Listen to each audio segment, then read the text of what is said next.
Très aimé de vous retrouver sur nos antennes. Bonsoir, bienvenue à votre émission 30 minutes qui nous cesse de vous mettre au parfum de l'actualité. Aujourd'hui sur ce plateau, nous allons juste analyser cette thématique qui nécessite aussi de toucher l'attention de plusieurs Congolais, surtout qui sont tellement focalisés, basés à ça, afin de découvrir quelle gouvernance pour les 145 territoires qui est un projet de développement pour la République démocratique du Congo, et pour essayer un peu de discuter par rapport à cette thématique. Je ne suis pas seul, je reçu pour vous l'habitude de cette émission, Jacques-François, analyste au moins aussi expert en économie industrielle. Bonjour Jacques-François. Bonjour, bonjour. Toujours très heureux d'être parmi vous. Merci beaucoup. On va y revenir par rapport à quelques questions qui nous ont été au moins posées autrefois. Donc, plusieurs personnes ont aimé votre réaction, ainsi de suite. Mais la seule question, c'est la même aussi, le sujet de notre thématique de l'émission d'aujourd'hui. Quelle gouvernance pour la réussite de 145 territoires? Non, pour la gouvernance aujourd'hui de ce projet-là, c'est une bonne équipe de pilotage, de contrôle, de suivi, etc. Ce que je ne ressens pas aujourd'hui, parce que, comme je vous avais déjà expliqué dans la dernière émission, c'est qu'aujourd'hui, la population ne s'est pas approprié ce projet-là aujourd'hui. Même si certains membres du gouvernement disent que ce n'est pas un projet qui rentre dans le cadre d'une campagne électorale. Non, puisque c'est un projet qui s'ouvre sur plusieurs années. On ne peut pas faire ce projet-là en l'espace d'une année. Donc ce n'est pas, réellement, ce n'est pas un projet, j'allais dire, d'une campagne électorale comme certains peuvent le penser. C'est vraiment un projet, un programme de développement des infrastructures, etc., pour la population, pour les années à venir. C'est-il le cas parce que c'est juste un projet pour le développement de la République démocratique du Congo, mais beaucoup plus ceux qui sont impliqués dans ces projets, ce sont juste la population, entre autres les Congolais. Mais pourquoi et même les Congolais ne sont pas impliqués dans ces programmes? Mais parce que, je m'excuse de dire ça, c'est que les gens qui ont prévu ce programme-là, d'accord, n'ont pas pris en considération, premièrement, tout l'impact sur la population, et deuxièmement, n'ont pas mis une structure avec des partenaires, ce qu'on appelle les parties prenantes, impliquées dans la mise en place de ce programme-là. Mais je reviendrai un peu dans l'émission, parce qu'en vérité, ce programme-là, on n'aurait pas dû l'appeler le programme des 45 territoires. On aurait dû l'appeler les projets de programme de plan de développement durable des territoires. Je répète, on aurait dû l'appeler, parce que l'appellation du programme... c'est l'appellation qui pose problème, ou bien c'est le contenu, le fond qui pose problème de ces projets? Ben justement, par l'appellation de ce programme, en l'appelant projet. Quand on parle de projet, ça veut dire qu'on a déjà les projets. Quand on parle de programme, ça veut dire que c'est une idée vague, dans laquelle les projets ne sont pas faits. Donc, quand on veut que la population s'approprie un tel programme, on ne l'appelle pas programme, on l'appelle projet. Ça veut dire que les projets sont là, ils sont faits. Et pour que ces projets soient faits, il aurait fallu impliquer justement la population. Parce que quand je parle de la population, je dis les parties prenantes, telles que la société civile ou les entreprises, qui auraient établi les projets. Et ensuite, on prend les projets, on les aurait mis dans un programme, et on aurait fait que ce programme rentre dans le plan de développement durable. Ça, c'était pour avoir des ressources financières. Mais je reviendrai peut-être dans le débat d'aujourd'hui pour expliquer tout ça. De toutes les façons, on allait dire les programmes de développement et non les projets. Non, les projets du programme de plan de développement durable. Pourquoi faut-il éviter les 145? Apparemment, c'est une précision au moins lors... Non, on aurait pu laisser. Alors, je reprends, on aurait pu appeler les projets du programme du plan de développement durable des 145 territoires. Alors, ça donne vraiment la configuration de ce projet-là. Et ça implique beaucoup plus de monde. Partant de ces programmes, partant de ces projets, bon, vous voulez qu'on appelle ça au moins le programme et non les projets. Quel domaine d'action pour la réussite de ces projets des 145 territoires? Mais c'est ce que je vous dis. En mettant le mot projet au départ de la structure, ça permettait déjà de savoir que les projets étaient là. en disant, j'en parle avec les partenaires étrangers, etc., en disant c'est un programme, on me dit toujours, ben, les programmes, qu'est-ce que vous voulez que ça ne nous implique pas. Alors que quand c'est des projets, les projets ont déjà impliqué, parce que pour réaliser, pour préparer les projets, les études de ces projets-là, on a impliqué, j'allais dire, les parties prenantes, dans lesquelles la population s'est plus ou moins appropriée ces projets. Là, aujourd'hui, les projets sont sur un document où on parle de projets, mais les gens ne les voient pas, ils n'ont pas participé à la mise en route de ces projets-là. Je vais aller avec votre manuel que vous m'avez envoyé autrefois sur le domaine d'action. C'est la question que je vous ai posée. Vous avez eu à proposer au moins 8 points. Vous avez parlé de l'obligation de vigilance, la situation présentable plutôt à un risque pour le droit de l'homme. Je prends d'abord les 2 premiers points. Quand vous parlez au moins de l'obligation de vigilance, vous faites allusion à quoi au moins? Non, là vous parlez des 7 piliers, j'allais dire, de l'ISO 26000, c'est la responsabilité sociétale des entreprises. On va y revenir. Mais non, les 7 piliers des plans de développement durable. Il y a les droits de l'homme, etc. Quand vous parlez de vigilance, d'accord, ça veut dire que au sein des gens qui vont s'impliquer dans les projets. Je donne l'exemple du Qatar, puisqu'on parle, tout le monde parle du Qatar. S'il y avait eu la responsabilité sociétale des entreprises impliquées dans la réalisation des stades, je vous dis ça, je sors du contexte de la RDC, c'est pour que les gens comprennent. S'il y avait eu la responsabilité sociétale mise en place par les entreprises qui ont construit les stades, les métros, etc., on n'aurait pas eu tous ces problèmes-là. Ça veut dire qu'on aurait impliqué les parties prenantes dans les actions des droits de l'homme, dans les actions de santé, dans les actions de sécurité du travail, etc. Voilà, c'est ça, la vigilance, c'est mettre en place des équipes qui vont suivre, la vigilance, c'est aussi de suivre les textes, les décrets, les lois. C'est tout cet ensemble-là, aujourd'hui, qui fait que c'est dans l'ensemble de la responsabilité sociétale, dans le développement durable, on prend en considération tous les points de sécurité en fonction des textes et des lois. Je ne sais pas, c'est un peu plus difficile à expliquer, parce que c'est la formation sur la RSE, sur les actions, ça prend une semaine pour l'expliquer aux gens avec des exemples. C'est des exemples. Je vous ai donné l'exemple du Qatar aujourd'hui pour que les gens, parce qu'ils sont ils en entendent parler dans la presse que tout le monde est mort qu'il y a eu, etc. C'est pareil. Donc, dans le plan de développement durable, dans ce qu'on va développer, il faut prendre en considération la vie des gens, la sécurité, les droits de l'homme, la santé, le travail, etc. C'est ça les 7 piliers de l'ISO 26000, qui est le plan de développement durable. Dans le projet, dans le programme, tel qu'il a été présenté aujourd'hui, comme on n'a pas mis en valeur les 7 piliers du plan de développement durable, d'accord, ça veut dire qu'on n'a pas impliqué les parties prenantes et la population dans la réalisation de ce programme. Et il nous faut quoi? Qu'est-ce qui manque alors pour leur impliquer dans ces programmes?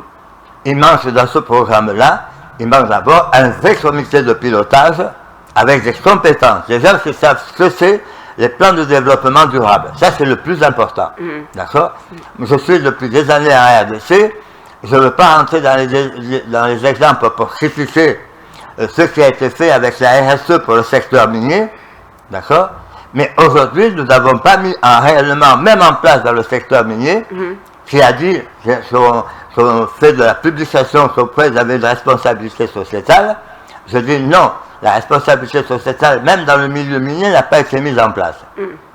Et encore moins maintenant dans ce programme des 145 territoires, on n'a pas mis en place aujourd'hui cette responsabilité sociétale, et c'est le moyen aujourd'hui, parce que peut-être ce sera une question future quand je vous ai parlé du budget qu'il fallait, rappelez-vous, mais peut-être on va en reparler. Le budget n'est pas consistant par rapport à ces programmes, parce qu'il s'agit au moins de 1,6 milliard de dollars. Voilà, alors, quand on s'est vu la dernière fois, je vous ai dit que l'estimation qui avait été faite il y a à peu près 1 an et demi, elle était de 1,7 milliard, 4,7 milliards, excusez-moi. Alors que pour le moment, dans le projet, ils n'ont que 1,66 milliard. Mais avec des amis experts, nous avons refait une évaluation parce qu'on vient de connaître la pandémie de Covid, les inflations, les transports internationaux sont augmentés, et on a cette guerre en Ukraine qui a encore augmenté les coûts des matières premières, etc. On a refait une évaluation. Si on veut réellement bien faire l'ensemble des projets qui est prévu dans les 145 territoires, d'accord, c'est plus de 6 milliards qu'il nous faut. C'est plus de 6 milliards. 6 milliards. Sans compter, oui, 6 milliards. Donc les 1,66 milliards là ne vaut pas la peine moins de... Non, il ne faut pas prendre d'une façon négative. Je dis qu'aujourd'hui, si on fait un vrai comité de pilotage, on met les compétences qu'il faut pour faire ce budget de 6 milliards. Et une des solutions, si on avait dit projet de programme, de plan de développement durable, en respectant les normes internationales pour lesquelles la RDC a adhéré à l'ISO 26000, on pourrait trouver sur le marché international des financements. Mais comme ce programme n'est pas un plan de développement durable, c'est une erreur. Parce qu'aujourd'hui, les projets qui sont dedans, ce sont les projets de plan de développement durable. Mais il faut les présenter d'une certaine façon, ce qui n'a pas été fait. C'est pour ça que je dis, aujourd'hui, il faut un vrai comité de pilotage, de suivi avec des compétences, qu'on ne fasse pas ce qui a été fait dans différents autres projets, où on n'a pas pris le développement durable comme un des paramètres importants. Parce que le développement durable, je vous ai dit, c'est l'ISO 26000 et c'est l'implication des parties prenantes. Ce n'est pas que l'État qui s'implique. C'est l'État, avec ses différentes structures, c'est la société civile, qui comprend tous les ASBL, etc., les associations, mais c'est aussi les associations, les ONG internationales qui s'y impliquent, ce sont des parties prenantes importantes, et puis ce sont les entreprises. Jean-François, dans l'affirmatif, dans l'affirmatif, Jean-François, les sociétés civiles, les ONG internationaux, les entreprises, croyez-vous que vous travaillez au moins ensemble avec le dirigeant ou bien ceux qui pilotent au moins ces projets des 145 territoires?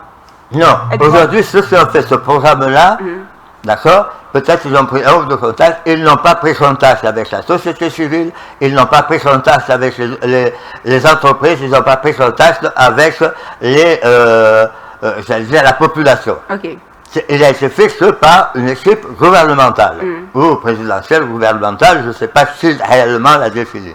Ce que je dis, je reviens en disant, en respectant les plans ce qu'on appelle le plan de développement durable et la responsabilité sociétale des associations, parce qu'à la RDC, on ne parle que de la responsabilité sociétale des entreprises minières, parce qu'on voit que c'est là où on peut prendre de l'argent. Et comme je vous l'ai dit, ils ne le font pas réellement, la responsabilité sociétale. Mais la responsabilité sociétale, elle comprend les associations, les organismes internationaux. J'ai un exemple aujourd'hui, juste pour vous donner un exemple. Je vous en prie. À Fiji aujourd'hui, dans un programme mis en place par l'État, l'implication de la FAO, qui est normalement une structure internationale, aurait dû être impliquée dans la mise en place des différents projets. Ça n'a pas été. La FAO, en tant que structure d'appui à la responsabilité sociétale d'une façon technique ou financière, n'a pas apporté les éléments. Donc je reviens maintenant au programme des 145 territoires. Si on n'implique pas ces structures-là aujourd'hui, qui peuvent être des structures d'appui financières, techniques, de logistique, aujourd'hui le projet ne pourra pas avancer. Il n'avancera pas. C'est mon avis personnel. Maintenant, je reviens, parce que je n'ai pas pu terminer tout à l'heure, avec le point le plus important. Je vous ai dit, il faut un budget de 6 milliards. Alors on peut me dire, oui, mais on n'a pas ces 6 milliards. Et donc je donne la solution. À chaque fois que si je fais une critique ou un constat, j'apporte une solution. Okay. Si aujourd'hui on implique et on respecte l'ISO 26000 dans ce projet, dans ce programme-là, et qu'on définit les projets, on va impliquer impérativement les entreprises. En RDC, il y a des milliers d'entreprises, d'accord? Rien n'empêche l'État aujourd'hui de demander à ce que toutes les sociétés, que ce soit de téléphonie, de transport, etc., participent. C'est ça l'implication du programme. Participe en tant que responsabilité sociétale des entreprises, RSE, à cotiser, à amener des fonds. Ils ne vont pas demander leur droit, leur pourcentage aussi, parce que ça, on sait bien. Il n'y aura pas au moins de pourcentage comme redevabilité de leur côté? Non, parce que l'argent que la RSE donne, elle ne donne jamais à l'État. Ok. Elle le donne aux gens qui sont les attributaires, ceux qui ont obtenu les marchés pour obtenir les projets. Je donne un exemple. Il y a un projet de panneau photovoltaïque, une société appelée Centrale Photovoltaïque, ou un projet d'école.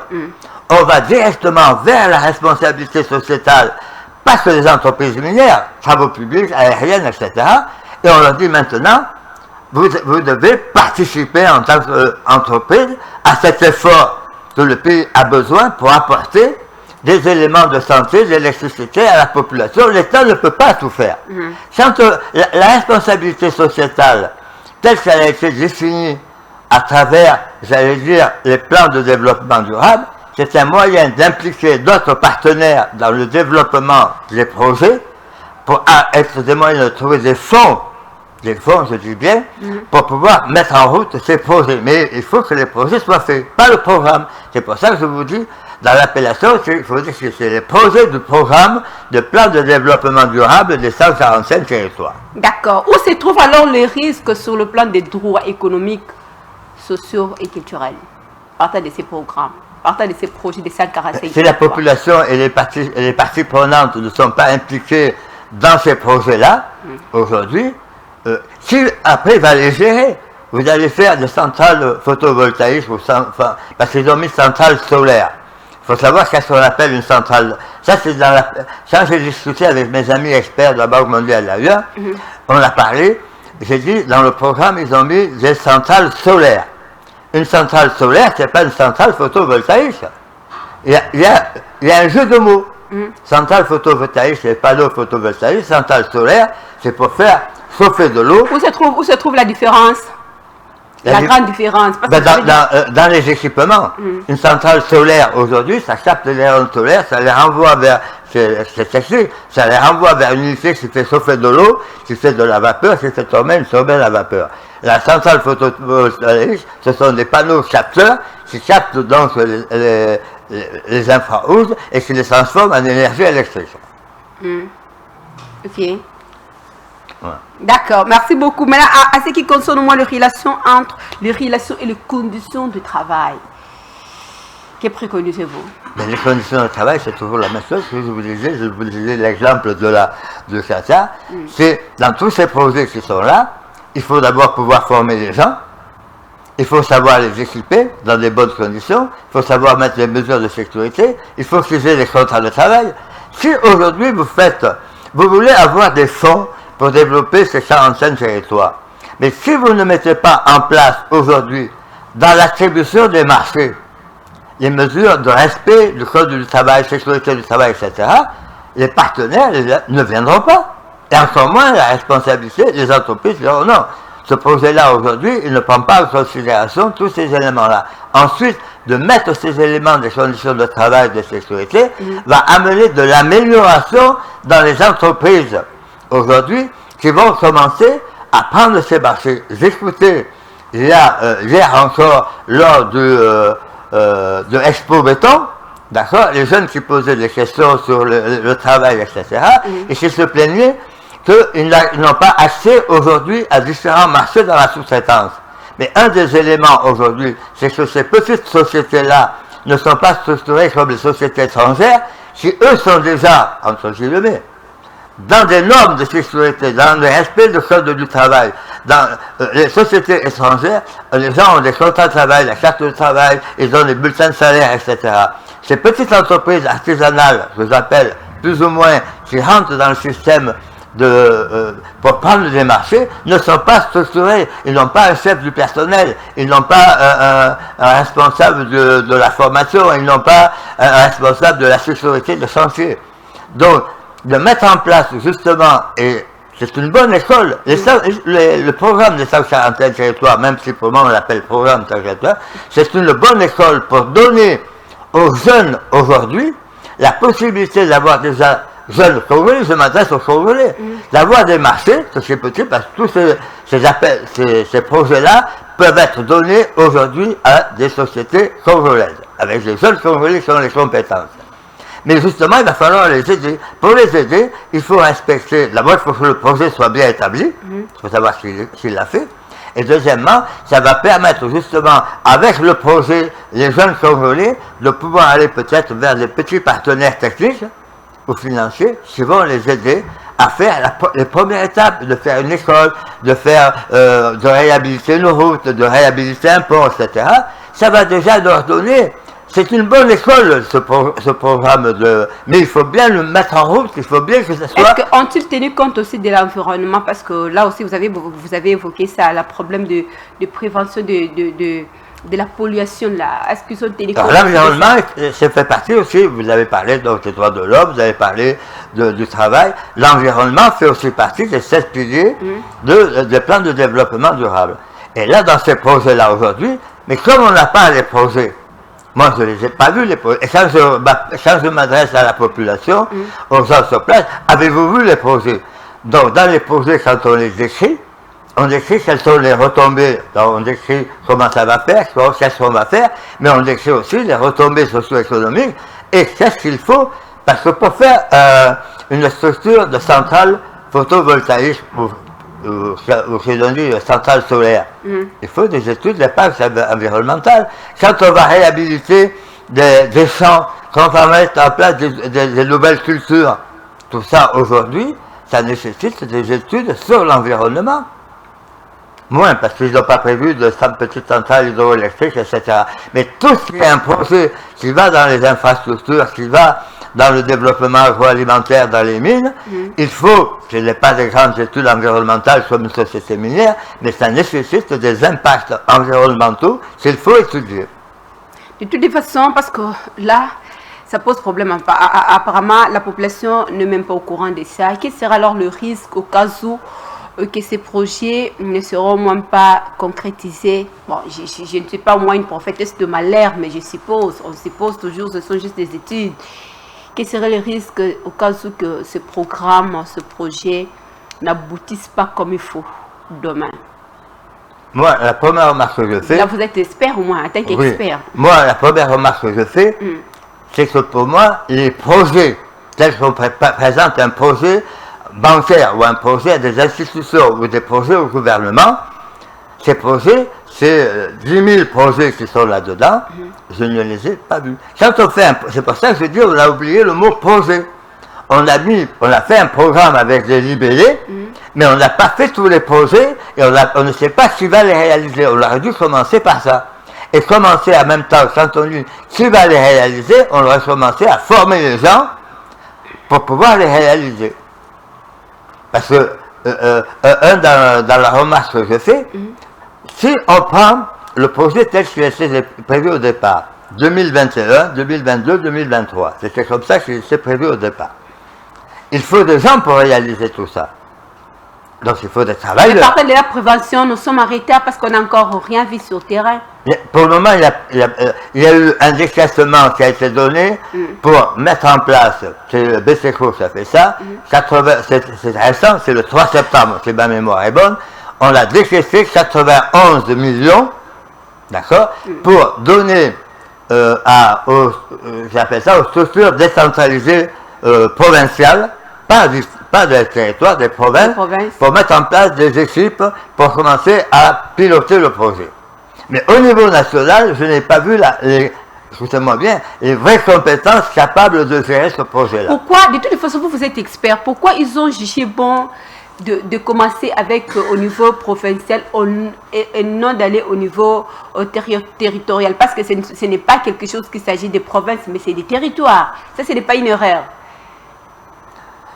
Je dirais oui et non. Oui et non, c'est pas vraiment une erreur. Parce qu'on peut regrouper des actions communes au sein d'une province pour aller vers les territoires. C'est pas la peine de faire une structure dans chaque territoire. Mais si on l'avait fait, je reviens toujours, on aurait impliqué la population, les parties prenantes, la société civile, on aurait pu avoir dans chaque territoire une ONG locale qui se crée ou qui existe, qui soit déjà partenaire officiellement. Alors, je ne dis pas qu'ils ne l'ont pas fait. Ils ont fait les recensements des gens, alors d'une certaine façon, capables de prendre certains projets. Ça, ils l'ont fait. Mais ils n'ont pas, ils n'ont pas le projet écrit, préparé, planifié, etc. Ça, ce n'est pas fait. Croyez-vous que c'est un projet lancé à la hâte? Ça pour toi faire les études auparavant?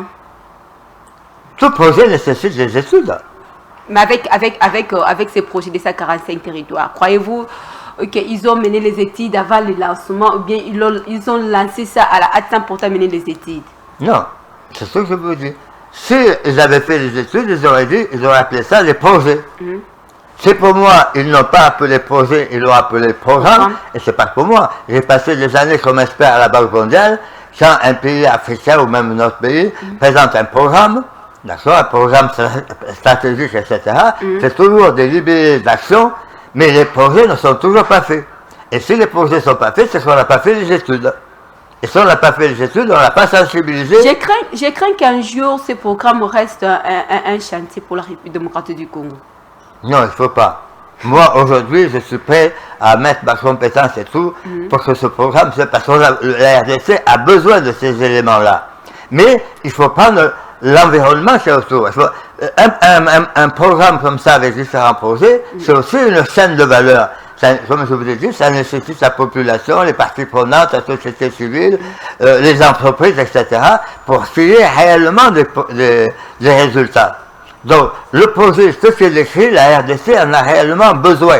Ce n'est pas quelque chose qui est, je dirais, superficiel. Non, la RDC, tout ce qui est décrit, en a vraiment besoin. Sauf qu'on n'a pas mis la réalité de la mise en exécution de ce programme, comme je vous l'ai dit, et je le redis, il faut qu'on appelle ça des projets. Déjà, on aura une meilleure crédibilité auprès des différents partenaires, mais aussi au niveau des gens qui peuvent financer ces actions-là. Parce que si vous faites la responsabilité sociétale des entreprises, je vous donne des pays. Les pays ont dit, pour un tel projet, on va demander à toutes les entreprises de donner 2% de leur chiffre d'affaires. Vous proposez au moins 6 milliards sur 3 ans. Quel mécanisme? 3-500, soyons réalistes. 3-500. 3-500. Oui. Voilà, 3-500 pour la réalisation de ces projets. Oui. Voilà, des 145 territoires. Par où faut-il commencer? Avec quoi faut-il débuter? Là, nous sommes déjà arrivés à la fin de cette émission. M'a signalé à la régie finale. Non, pour y arriver maintenant, il faut qu'on mette des compétences qui savent mettre en place des plans de développement durable, etc. Et qui savent comment on trouve les partenaires, comment on trouve les financements, quelle est l'implication de l'État, quelle est l'implication de la société civile, quelle est l'implication de la population. On travaille autour d'une table. Et ça, je ne l'ai pas vu. Aujourd'hui, j'ai vu seulement quelques politiciens qui se sont appropriés ce projet à toute indication, parce que c'est eux qui font du mal, entre guillemets, parce qu'ils font sentir que c'est fait pour la campagne électorale.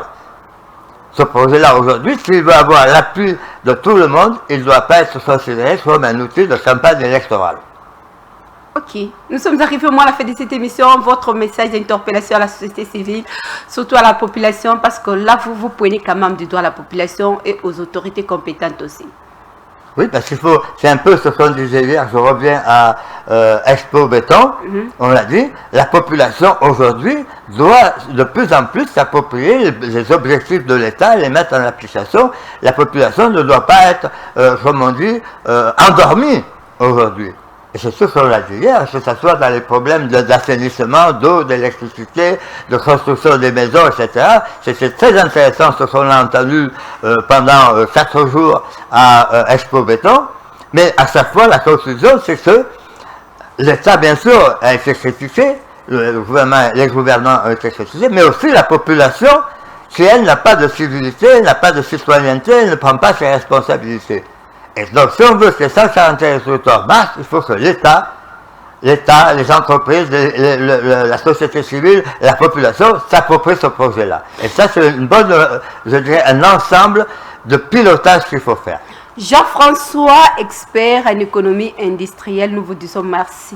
Je vous remercie, au plaisir. Merci beaucoup, c'est fini pour aujourd'hui. Merci de nous avoir suivis.